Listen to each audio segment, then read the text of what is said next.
Hi friends, आज आपण गरमागरम वाफळलेलं वरण सोबत इंद्रायणी भात असा छान हलका फुलका मेनू आहे. आणि वरण तर सर्वांनाच येतं, पण प्रत्येकाची तरीसुद्धा वरण करण्याची पद्धत वेगवेगळी असते. अगदी प्रत्येक गल्लीमध्ये तुम्ही गेला तरीसुद्धा वेगवेगळ्या प्रकारचं वरण केलं जातं.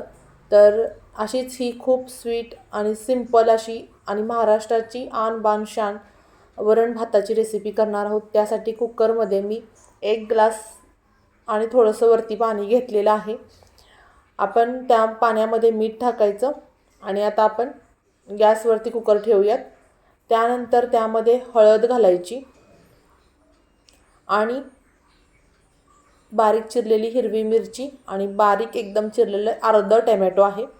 तर मी हे 4 लोकांसाठी वरण करते. आणि मुगाची डाळ. आता ह्या सर्वाची 2 ते 3 शिट्ट्या करून घ्यायच्या. डाळ एकदम अशी गिर शिजली पाहिजे, एकजीव झाली पाहिजे. आता आपली ही डाळ शिजलेली आहे. आपण तिला थोडीशी घोटून घेऊया.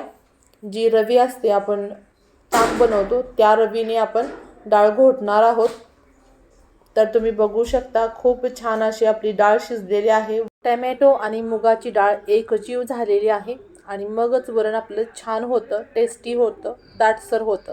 आता एक पातेलं घेतले. पातेल्यामध्ये आपण तेल गरम करून घेऊ. प्रथम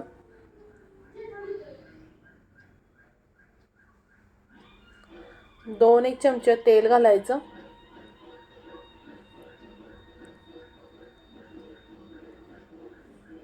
त्यानंतर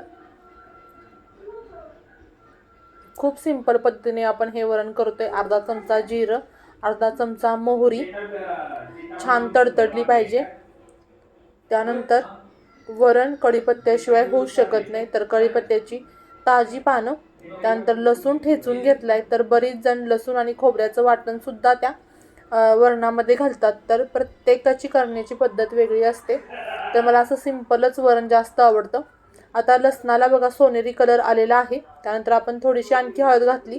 डाळीमध्ये सुद्धा हळद आहे. आता शिजवलेली डाळ घालूयात. तर आज थोडासा तुम्हाला आवाज येईल व्हिडिओमध्ये. तर आज मुलं घरी आहेत आणि त्यांना टी व्ही बघितल्याशिवाय काही करमणार नाही. तर म्हटलं तुम्ही टी व्ही बघा, मी एडिटिंग करते. आता मी आणखी थोडंसं पाणी घातले, पण मी गरम पाणी वापरले. आता याला छान अशी उकळी काढून घ्यायची. तर आपल्याला दाटसर कसं वरण हवं आहे त्या पद्धतीने आपण पाणी ॲडजस्ट करून घ्यायचं आहे. तर मी आणखी थोडंसं पाणी घातलं आहे. आता चवीपुरतं मीठ घालायचं. त्या वरणाला उकळी येते तोपर्यंत मी तांदूळ इथं घेतलेले आहेत, ते स्वच्छ धुवून घेते. आणि त्यानंतर त्यामध्ये पाणी घातले. मी आधी स्वच्छ धुवून घेतलेले तांदूळ आहेत. चवीपुरतं मीठ घालायचं आणि याला 2 ते 3 शिट्ट्या मी करून घेते. आता वरणसुद्धा इथं छान अशी उकळी फुटायला लागलेली आहे, तुम्ही बघू शकता. फार छान सुंदर असा कलर आलाय आणि दाटसरपणा सुद्धा खूप छान आलाय, खोबरं वगैरे न घालता सुद्धा. आता भरपूर कोथिंबीर घालायची आणि पुन्हा 1 मिनिटभर मी शिजवून घेते फक्त. जर प्रथमच तुम्ही माझा व्हिडिओ पाहत असाल तर चॅनलला सबस्क्राईब करायचे, जेणेकरून नवीन येणाऱ्या व्हिडिओचे नोटिफिकेशन सर्वात प्रथम तुम्हाला मिळेल. आणखी कोणत्या प्रकारच्या रेसिपी पाहायला तुम्हाला आवडतील त्यासाठी कमेंट्स बॉक्समध्ये कमेंट्स करा. जर तुम्हाला माझ्या रेसिपी आवडत असेल तर तुमच्या मित्रपरिवारामध्ये नक्की शेअर करा. आता आपण ताट करूयात. तर मस्त दाटसर असं वरण सोबत मी टोमॅटो सॅलेड म्हणून घेतलेला आहे. गरमागरम वाफळलेला भात आहे इंद्रायणी, पापड आणि भातावरती तूप. Bye bye.